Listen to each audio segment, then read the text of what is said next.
ಇನ್ನು ಜಗದೀಶ್ ಶೆಟ್ಟರ್ ಅವರು ಬಿಜೆಪಿಗೆ ವಾಪಸ್ಸತಿ ಆಗ್ತಾ ಇದ್ದಂತೆ ಬೆಳಗಾವಿ ರಾಜಕೀಯ ಕೂಡ ಅಷ್ಟೇ ಕುತೂಹಲ ಮೂಡಿಸಿದೆ. ಯಾಕಂದ್ರೆ ಇದುವರೆಗೂ ಬೆಳಗಾವಿ ರಾಜಕೀಯದಲ್ಲಿ ಯಾರು ಅಭ್ಯರ್ಥಿ ಆಗ್ತಾರೆ ಲೋಕಸಭಾ ಚುನಾವಣೆಗೆ ಬಿಜೆಪಿಯಿಂದ ಅನ್ನುವಂಥದ್ದು ಒಂದು ದೊಡ್ಡ ಪ್ರಶ್ನೆ ಇತ್ತು.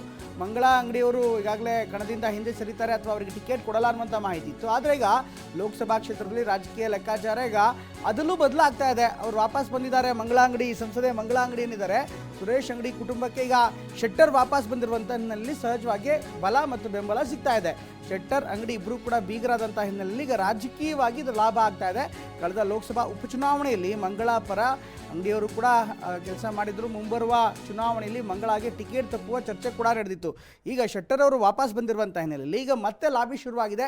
ಬಹುಶಃ ಮಂಗಳಾ ಅಂಗಡಿಯವರಿಗೆ ಕೊಡ್ತಾರೋ ಅಥವಾ ಅವರ ಕುಟುಂಬದ ಇನ್ನಿತರಿಗೆ ಯಾರ್ಯಾರು ಕೊಡ್ತಾರೋ ಅನ್ನುವಂಥದ್ದು ಕೂಡ ಒಂದು ಚರ್ಚೆ ಇದೆ. ಅಫ್ಕೋರ್ಸ್ ಶೆಟ್ಟರ್ ಅವರ ಪುತ್ರಿಗೂ ಕೂಡ ಅಂದರೆ ಮಂಗಳಾ ಅಂಗಡಿ ಕುಟುಂಬದ ಭಾಗವಾಗಿರುವಂಥ ಶೆಟ್ಟರ್ ಅವರ ಪುತ್ರಿಗೂ ಕೂಡ ಟಿಕೆಟ್ ಸಿಗುವಂಥ ಸಾಧ್ಯತೆ ಇದೆ ಅಂತ ಹೇಳಲಾಗ್ತಾ ಇದೆ. ನೋಡ್ಬೋದು ಏನಾಗುತ್ತೆ ಮುಂದಿನ ದಿನಗಳಲ್ಲಿ ಯಾವ ರೀತಿ ಚರ್ಚೆ ನಡೆಯುತ್ತೆ ಅನ್ನೋದು ನೋಡಬೇಕಾಗತ್ತೆ. ಅಂತಿಮವಾಗಿ ಸ್ಥಳೀಯ ನಾಯಕರನ್ನ ಕೂಡ ಅಭಿಪ್ರಾಯ ಪಡ್ಕೊಳ್ಳೇಬೇಕಾಗುತ್ತೆ. ಈ ಬಗ್ಗೆ ಇನ್ನಷ್ಟು ಹೆಚ್ಚಿನ ಮಾಹಿತಿಯನ್ನು ನಾಗರಾಜ್ ಮೀನು ಕೋಳಿ ಸಾಕಣೆಯಲ್ಲಿ ವರ್ಷಕ್ಕೆ 20 ಲಕ್ಷ ಗಳಿಸ್ತಿದ್ದಾರೆ. ನೀವು ಕೂಡ ಅವರಿಂದ ಕಲಿಬೇಕಾ? ಅವ್ರ ಜೊತೆ ವಿಡಿಯೋ ಕಾಲ್ನಲ್ಲಿ ಮಾತಾಡಬೇಕಾ? ಈಗಲೇ ಫ್ರೀಡಮ್ ಆ್ಯಪ್ ಡೌನ್ಲೋಡ್ ಮಾಡಿ. ನಮ್ಮ ಪ್ರತಿನಿಧಿ ಸಹದೇವ್ ಜಾಯ್ನ್ ಆಗ್ತಾರೆ. ಸಹದೇವ್, ಸಹಜವಾಗಿಯೇ ಕುತೂಹಲ ಕೇಳಿಸಿದೆ. ಈಗಾಗಲೇ ಬೆಳಗಾವಿ ರಾಜಕೀಯ, ಅದರಲ್ಲೂ ಬೆಳಗಾವಿ ಲೋಕಸಭಾ ಕ್ಷೇತ್ರದಿಂದ ಸಾಕಷ್ಟು ಮಂದಿ ಈಗಾಗಲೇ ನಿರೀಕ್ಷೆಯನ್ನು ಮಾಡ್ತಾ ಇದ್ದಾರೆ. ಅಲ್ಲಿ 2-3 ಬಣಗಳು ಕೂಡ ಸಹಜವಾಗಿ ಇದೆ. ಆದರೆ ಎಲ್ಲೋ ಒಂದು ಕಡೆಗೆ ಮಂಗಳಾ ಅಂಗಡಿಯವರಿಗೆ ಟಿಕೆಟ್ ಕೈತಪ್ಪತ್ತೆ ಅನ್ನುವಂಥದ್ದು ಬಹುತೇಕವಾಗಿ ನಿರ್ಧಾರ ಆಗೇ ಬಿಟ್ಟಿದೆ ಅನ್ನುವಂಥ ರೀತಿಯಲ್ಲಿ ಮಾತಾಡಲಾಗ್ತಾ ಇತ್ತು. ಆದರೆ ಈಗ ಶೆಟ್ಟರ್ ಅವರ ವಾಪಸಾತಿಯಿಂದ ಸಮೀಕರಣ ಹೇಗೆ ಬದಲಾಗಿದೆ ಸಹದೇವ್?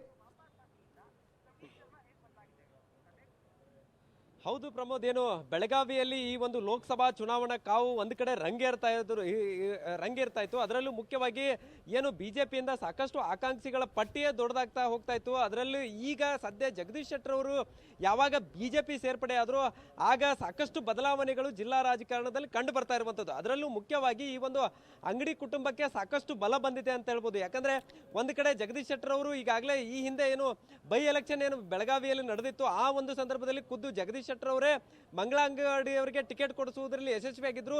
ಈಗ ಪಕ್ಷ ತೊರೆದು ಹೋದ್ಮೇಲೆ ಸಾಕಷ್ಟು ತೊಂದರೆಗಳಾಗ್ತಾ ಇತ್ತು. ಮುಂದೆ ಟಿಕೆಟ್ ಹೇಗೆ ಅನ್ನುವಂತಹ ಚಿಂತನೆಯಲ್ಲಿ ಅವರು ಕೂಡ ಇದ್ರು. ಆದರೆ ಈ ಎಲ್ಲ ಬೆಳವಣಿಗೆ ನಡುವೆ 8 ಜನ ಟಿಕೆಟ್ ಆಕಾಂಕ್ಷಿಗಳು ಈಗಾಗಲೇ ಅರ್ಜಿಯನ್ನು ಹಾಕಿದ್ರು.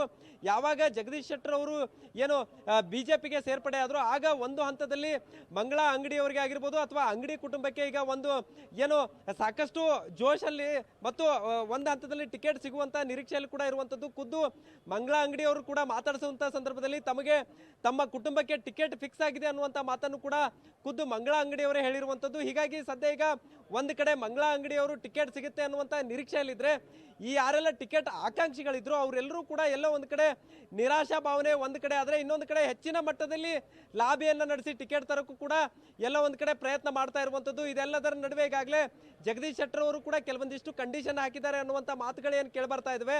ಅದರ ನಡುವೆ ಕೂಡ ಅಂಗಡಿ ಕುಟುಂಬಕ್ಕೂ ಟಿಕೆಟ್ ಕೊಡಬೇಕು ಅನ್ನುವಂತಹ ಡಿಮ್ಯಾಂಡ್ ಕೂಡ ಮಾಡಿದ್ದಾರೆ ಅನ್ನುವಂತ ಮಾಹಿತಿ ಕೂಡ ಬರ್ತಾ ಇರುವಂತದ್ದು ಪ್ರಮೋದ್. ಥ್ಯಾಂಕ್ ಯು ಸಹದೇವ್ ಎಲ್ಲ ಮಾಹಿತಿಗಾಗಿ.